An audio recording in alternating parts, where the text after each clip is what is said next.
there's something that no one has ever told you about learning to code. Everybody, including yourself, should learn how to code.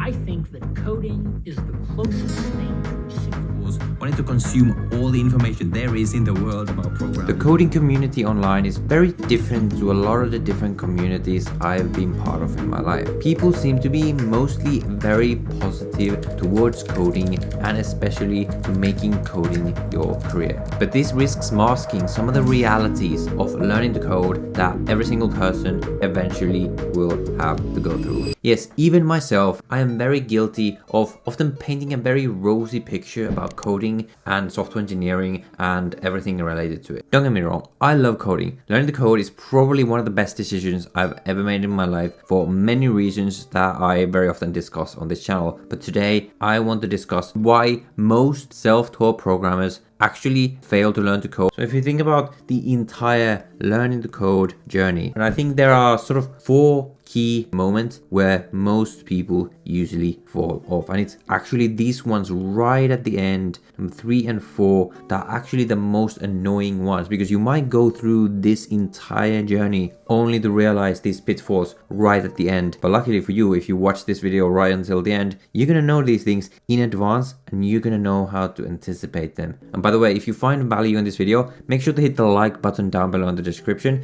because it actually makes sure that YouTube will show this video to more people on YouTube. It will be recommended more, and especially this video right here. I think it's super important for everyone who's trying to get into coding or wants to learn to code to understand and to see as early as possible. So the process of learning to code always starts off with what I call the early enthusiasm. Now, this first stage of early enthusiasm, your motivation is very high right after you started learning to code, or perhaps before you started. You've seen all the inspiring video titles of some idiot learning to code in 4 months and getting a job, other people becoming Google engineers after 6 months of teaching themselves to code. You're excited about the idea of delving deeper into this unknown and exciting area of programming and of understanding technology. You can't wait to get started and become an unstoppable hacker who's just able to hack everyone's passwords and get into the network of your neighbors. Yeah, that's not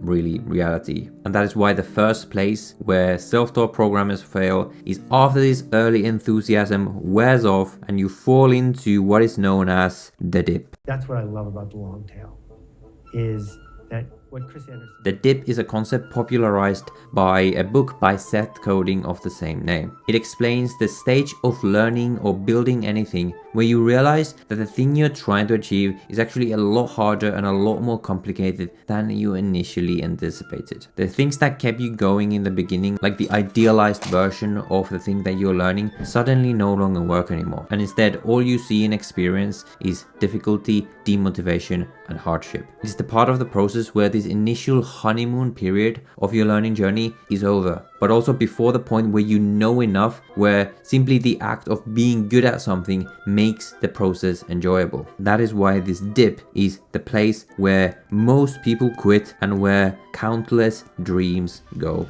to die. But with any pursuit, the dip is actually the most important part of your journey. In order to be able to get out of the dip, you will have had to have defined a very strong reason for you to learn to code. And so that is why, in fact, the first place where people fail isn't even the dip, but it is before it. Up here, before you fall into the dip, you probably define some reason why you're learning to code for yourself. And because a lot of the reasons why people get into coding aren't the right kinds of reasons at all, like some glamour of being a programmer or the image that you might have of software engineers, all of that will wear off, and none of that, in my experience, is going to be strong enough to keep you going. So what is actually the reason why you got into coding? That is the first question that you need to ask yourself.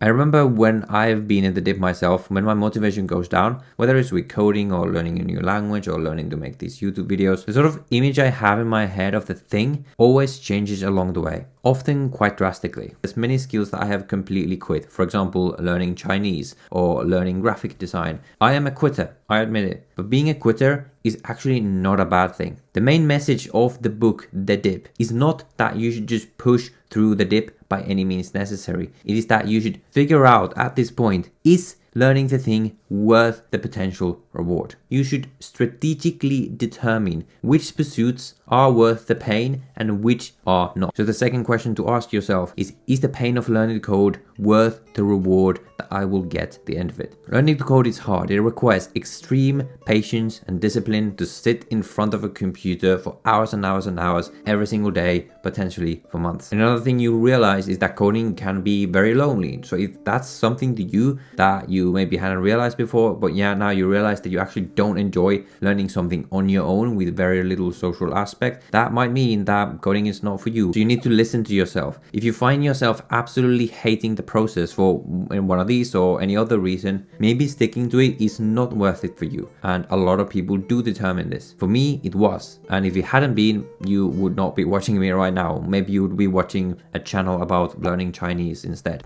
That would be interesting. So if you are able to decide that the pain of learning the code is worth the reward, and or you're able to enjoy the process enough to get you through the dip, and you keep doing that for a very long period of time, eventually you are going to start climbing out of it. For me, this was when I finally started to be able to build the kinds of coding projects that I myself wanted to build. I got to the point where I was able to solve problems using code, and I can tell you that that is an amazing feeling. And at this point, you will think that you have made it, but there is still problem. Two problems, in fact. And these two last questions are probably the most important ones for you to be aware of, considering that for most people, the goal of your learning code is probably to make it to some kind of a career. But before we discuss these last two crucial details, I want to talk to you about a class that I have created about specifically how to learn to code effectively and all the things that you need to consider before you start learning the code. I've hosted the class on Skillshare, who are also the sponsor of today's video. This class goes into more details into all the things that you need to consider before learning the code. I get questions from you guys all the time about motivation and like what kinds of projects to build, like how to get started learning code, what language to use. So what I decided to do is collate my answers in a very detailed way into one class. It's like an hour long or even less than that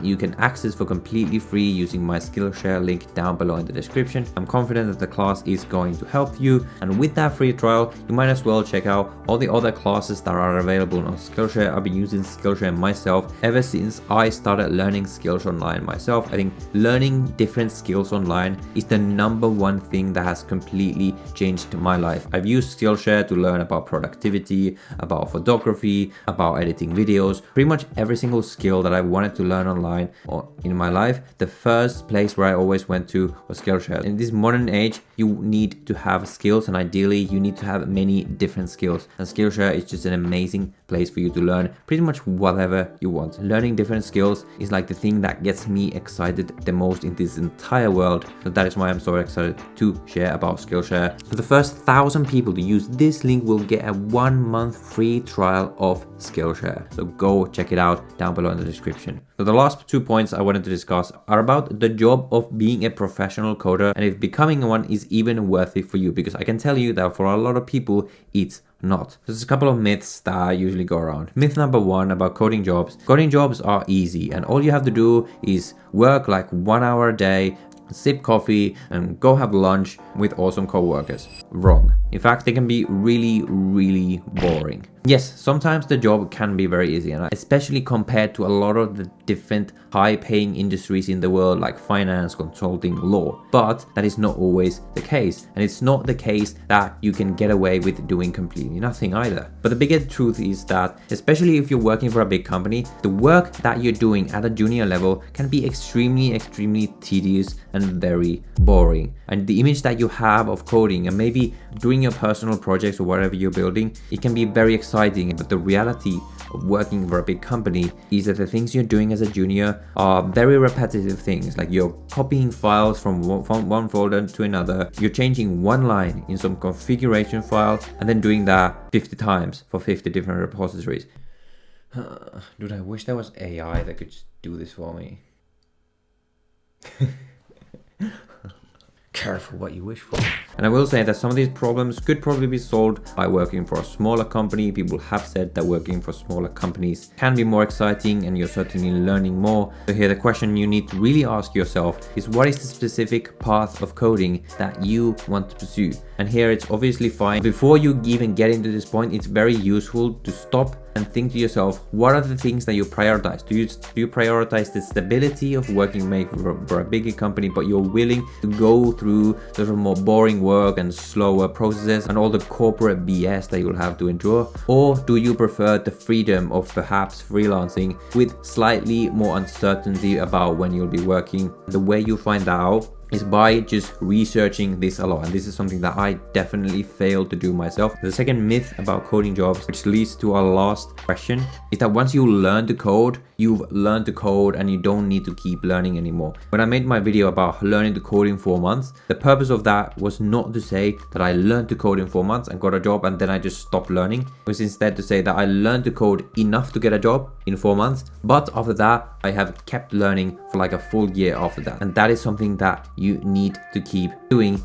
if you want to succeed in this field. So the last question to ask yourself, are you willing to keep learning throughout your life? Are you the type of person who's excited to keep learning about coding as long as you want to do it? Because that is something that you have to do. Many people realize once they already get to this point, they might already get a job, but then they realize that they still have to spend so much time learning and so much time figuring out all these new frameworks and things that they actually don't enjoy anymore. So make sure you're the type of person who will enjoy this. So those are the 4 questions that you need to ask yourself to figure out whether you can actually get through this entire process. It's not an easy process. If you're struggling and if you're in the dip, like I imagine that a lot of you are right now, you might be thinking that you're just not good enough to learn to code, or you were just not destined to be able to learn to code, and you might be on the verge of giving up. But I strongly believe that absolutely anyone can learn to code. Yes, despite the fact that probably most people fail to learn to code, almost anyone can. So how can that be? If you fail to learn to code, the reason why you will fail to learn to code is not because you can't learn to code. It's because you're not willing to. It's because you're not willing to sacrifice the things that you need to sacrifice to do it successfully. And I can't tell you whether giving those things up and whether going through the pain of the beginning stages of learning is worth it for you. You have to define it for yourself by answering these questions and by doing proper research and really thinking about whether this is a journey that you want to get on. I can tell you that on the other side, for me, it has been 1,000,000% worth it. It's not about whether you can learn to code, it's about, are you willing to? Coding at the end of the day is just about logical thinking, and everyone can train their brain to do this, but you might still not quite know exactly how to do that. So that is why I made this video right here, where I explained to you exactly how I sort of forced my brain to be able to think programmatically and to learn to code specifically. I think it's going to be highly valuable to you, so I recommend you go watch it right now. If you enjoyed this video, again, make sure to leave a like down below in the description. With that, I will see you in the next video.